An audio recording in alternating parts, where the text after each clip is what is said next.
Okay, here's my little Cossack mobility routine. You can follow along with me, or you can take little pieces of this and design your own kind of warm up for the lower body here.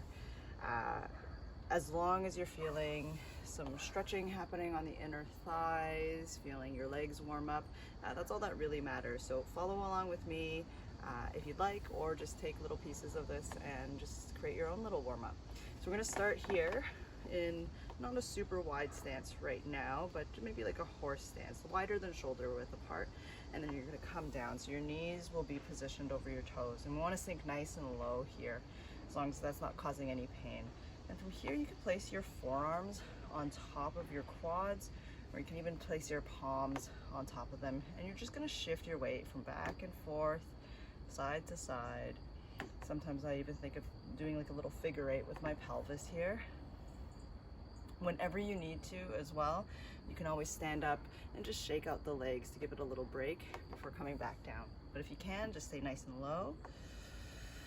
You also want to think about taking very deep diaphragmatic breaths here. Good. You can take your hands now, place it on top of your thighs, and you're just going to press and straighten out your arms to open up the inner thighs. And we're going to go from side to side.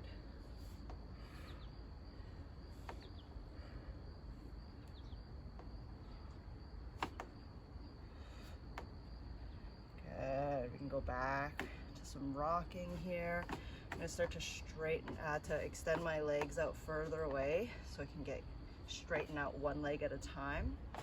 Right, side to side. And also start to work on keeping my torso a little bit more upright at times. Right. So as I straighten out one leg, the other one's going to bend.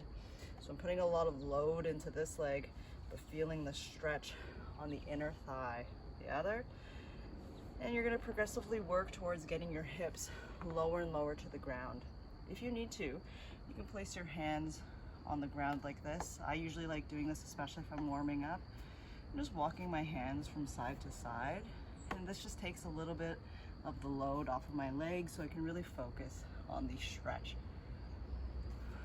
You can also play around with the orientation of your legs, so you can externally rotate and point your toes towards the ceiling. Sink your hips nice and low. You can feel that a little bit more in your hamstring. Right, you can keep it quite dynamic like I'm doing right now, or you can also slow it down and hold positions for a little bit longer. Just do whatever your body is craving. Good. From here, I usually like to come back in the middle, just shift my weight a little bit more. And then I might just walk my toes and heels back in. Good. And then when my feet are close together, I'll often just come down, do a couple squats here, just drive my knees forward and come into this really narrow stance, deep squat, or I'll just let my upper body hang and dangle here as I roll myself back up, like I'm finishing off a Jefferson curl. Give those legs a nice little shake and take what you want out of it.